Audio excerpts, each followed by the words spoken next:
Hi friends, Godavari గ్లోకి స్వాగతం అండి. అందరూ బాగున్నారా? మేమైతే చాలా బాగున్నామండి. మీరు కూడా బాగుండాలని కోరుకుంటున్నాను. ఇది కంబాల చెరువు అండి. కంబాల చెరువులోని పార్క్ అండి. కంబాల చెరువు పార్క్ అండి. రాజరాజ నరేంద్రుడు రాజమండ్రికి మధ్య సంబంధం ఏంటంటే ఇది చాలా ముఖ్యమైనదండి.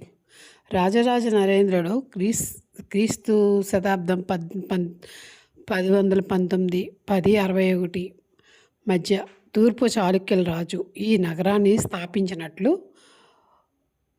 రాజధానిగా చేసుకుని అభివృద్ధి చేసినట్లు చరిత్రకారులు భావిస్తున్నారు. నగర స్థాపన మరియు పేరు మూలం రాజరాజ నరేంద్రుడు గోదావరి నది ఉత్తర తీరంలో రాజమహేంద్రవరం నగరాన్ని స్థాపించాడు. ఈ పేరు ఆయన బిరుదు రాజమహేంద్ర నుంచి వచ్చింది. ఆయన మామ రాజు రాజేంద్ర చోళుడు పేరుతో సంబంధం కలిగి ఉండవచ్చని చరిత్రకారులు చెప్పారు. ఈ నగరం ముందు అమ్మరాజు విష్ణువర్ధనుడు కాలంలో ఉనికిలో ఉండవచ్చని అంటారు. కానీ 1022 సంవత్సరం నాటి రాజరాజ నరేంద్రుడి పాలనలో ఇది ప్రముఖ నగరంగా రాజధానిగా ఈ రాజమహేంద్రవరం మారిందంటండి. బ్రిటిష్ కాలంలో ఈ పేరు రాజమండ్రిగా మారింది. 2015లో మళ్ళీ అసలు పేరు రాజమహేంద్రవరంగా మళ్ళీ మార్చారంటండి. రాజరాజ నరేంద్రుడు ఆయన ఈ నగరాన్ని వెంగిరాజ్య రాజధానిగా చేసుకుని సాంస్కృతికంగా రాజకీయంగా అభివృద్ధి చేశాడంటండి. ఇక్కడే ఆయన ఆస్థాన కవి నన్నయ్యను ప్రోత్సహించి తెలుగు మహాభారతాన్ని రాయించాడు. ఇది తెలుగు సాహిత్య చరిత్రలో మైలురాయి. నగరంలో 11వ శతాబ్దపు కోటలు, రాజభవనాల శిథిలాలు ఇప్పటికీ ఉన్నాయని చరిత్ర గ్రంథాలు చెప్తున్నాయి. రాజమండ్రిలో సుందరమైన దృశ్యాలు ఏమిటంటే గోదావరి నది తీరంలోని రాజమండ్రి చారిత్రక దృశ్యాలు, రాజరాజ నరేంద్రుడి చిత్రాలు, రాజరాజ నరేంద్రుడి విగ్రహాలు మరియు చిత్రణలు, చారిత్రక ఇలస్ట్రేషన్లు, పాత రాజమహేంద్రవరం చారిత్రక ఇలస్ట్రేషన్లు. రాజరాజ నరేంద్రుడు లేకపోతే రాజమండ్రి ఇంత ప్రసిద్ధి పొందేది కాదు. తెలుగు సాహిత్యం కూడా ఆలస్యంగా ప్రారంభమై ఉండేది. ఈ నగరం ఆంధ్రుల సాంస్కృతిక రాజధానిగా పిలుస్తారు. ఈ నగరం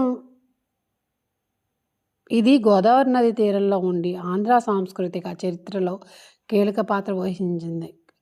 తెలుగు సాహిత్యానికి కీలక పాత్ర.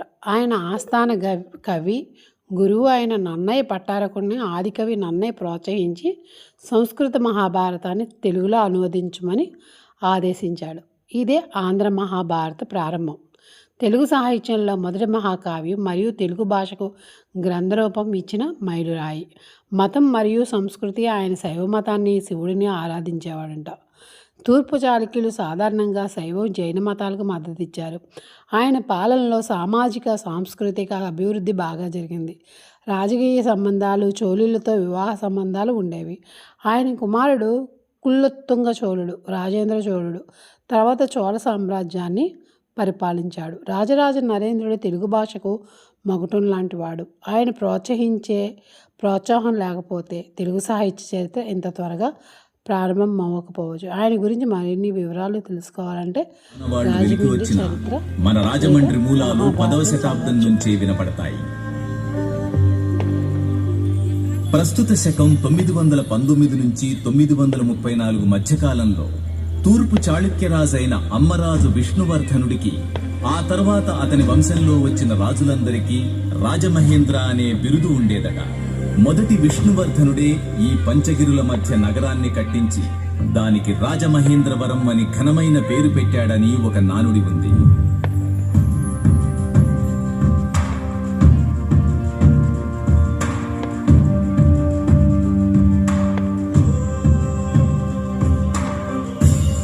అదిగో వస్తున్నారు. ఆయనే మన రాజమహేంద్రవరం నగరపు ముఖ్య కథలోని కథానాయకుడు.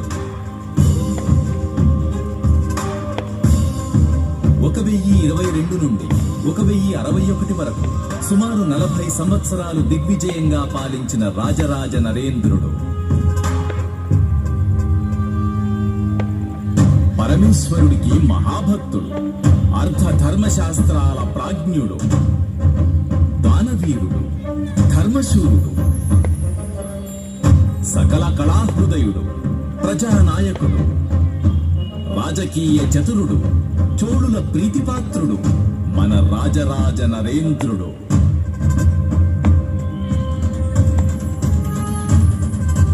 మామగారు, వేంగిరాజులు చోళరాజులు ఐక్యంగా ఉంటూ మన వెన్నంటే నిలిచిన తెలుగు ప్రజల క్షేమం కోసం మేమీ నగరాన్ని గోదావరి సమక్షంలో నిర్మించాం. దీనిని తమ గౌరవార్థం రాజమహేంద్రవరమని పిలవదలిచాం. మీరు ఆశీర్వదించండి. తప్పకుండా. అలాగే కానివ్వండి.